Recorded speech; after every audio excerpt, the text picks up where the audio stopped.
So you've been up for 8 weeks. How do you keep it going? Challenges? I think every week there's a new challenge. It's obviously another good one going down to Skills Stadium this week. We haven't had success down there as a club for a while, and we'll be out to hopefully change that this week. What's so hard about playing there? Outside of the fact they're a good team, obviously. Yeah, I don't know. I guess that's pretty much the simplicity of it. They've obviously been a great team for a long period of time now. But we go down there with full confidence that we're in good enough form that we feel that we can get the win. So, it's another challenge that we look forward to. Do you see any weaknesses there? We've obviously watched a little bit of them recently. We'll look at areas later in the week. At the moment, it's still about recovering from the game. So, I'm sure later in the week we'll have a look at their opposition stuff and see where we feel that we can get on top of them. But obviously, yeah, they're a quality outfit. How do you rate their midfield? Obviously really high. They've got a lot of depth in there, as we experienced last time. Dangerfield, Selwood, Guthrie. They've got plenty of players that can run through there, so we're going to have to be on our game. What did you learn from last time you played them? They kind of owned you here at Adelaide. Your last loss, sorry. Yeah, they defended us really well. Obviously we had a look at that straight after the game, so I'm sure Pikey will touch on that going forward this week. Just about our ball movement. They've obviously got a really experienced half back line with Enright, Mackie, Taylor, all these types, Lonigan. So we'll change a few things this week, and hopefully it works for us.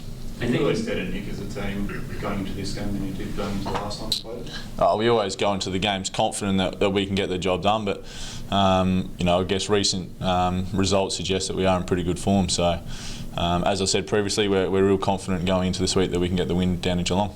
Do you feel any different now that you're in the top two? Does that feel anything? No, I don't think so. No, we'll leave that for you guys to look at. As touched on, it's really close in the top 8, and I think if you look any further than the upcoming game, then I think it's going to be detrimental to you. So we're obviously really excited to go down to Geelong. I think Rory Laird might be a possibility to come back this week, also the ground. Two very good players, but geez, tough on whoever comes out. Yeah, it's a good spot to be in. We've got a lot of good blokes, a lot of blokes in good form at the moment, and we're obviously keen to get them back into the side at some stage. I think Lairdy was pretty close last week. I'm not sure of Brownie's situation, but I'd imagine he wouldn't be too far off either. So they've both proven that they've been good players for a long period of time, and they'll certainly demand a spot in the team. Do you sense the hype outside though when you're walking around town and that? Because supporters are getting pretty pumped up.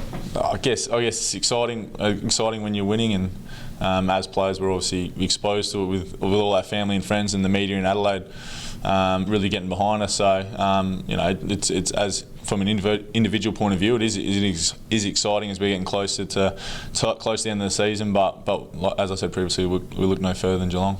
As a ruckman, how do you approach a Geelong side that has 3 or 4 ruckmen on the field at any given time? Yeah, I watched the Fremantle game. I think it was Friday night, and Zach Smith's playing great footy at the moment, and Reece Stanley's obviously a really good athlete. Played against them early in the year, so once again I'll have a look at them later on in the week and see where I can hopefully get on top of them. But they're obviously big boys. They cover the ground well. They're pretty agile. They're marking the ball really well at the moment, so it's going to be another challenge as it is every week in the ruck. Do you have a preference coming up against one of the bigger blokes who you body up, or the ones that run around that you might be able to jump? Just take it for what it is every week. Obviously, you're right that there is so many different types of ruckmen now, and every week's a challenge. There's obviously blokes, like Sandilands and Gorn are really big. You see Trengo's doing great things at Port Adelaide. So there is lots of different types. And so what's the Paddy Dangerfield? It'd be nice to get one back on him this week after he got one last time. It would just be nice to win the game. But it's obviously it's another exciting one for us to play down there against him. And I know it doesn't affect the club directly, but the Swans have just released a statement on Michael Talia, brother of Daniel. How's Daniel, and do you get around him at a time like that, or do you just leave it to him because it's a family issue?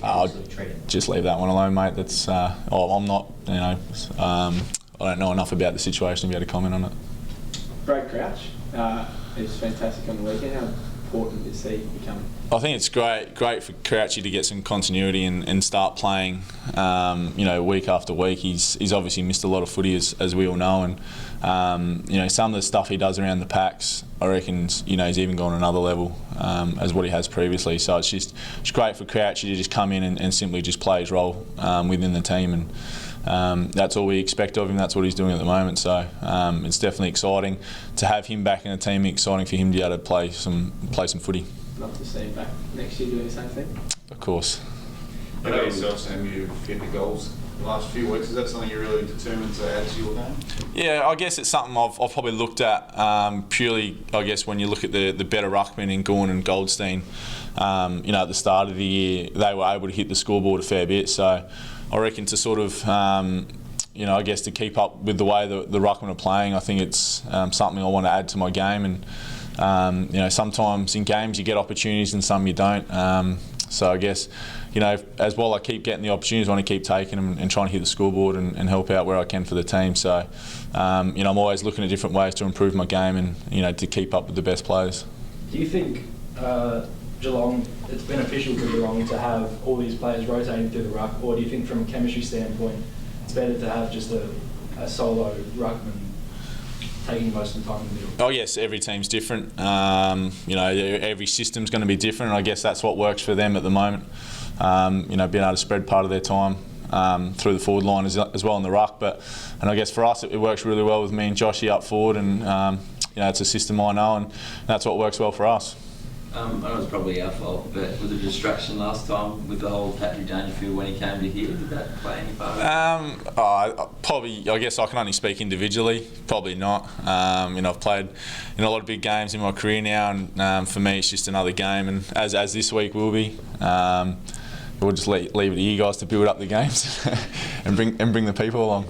Does it feel different though when you come up against an old teammate the second time versus the first time?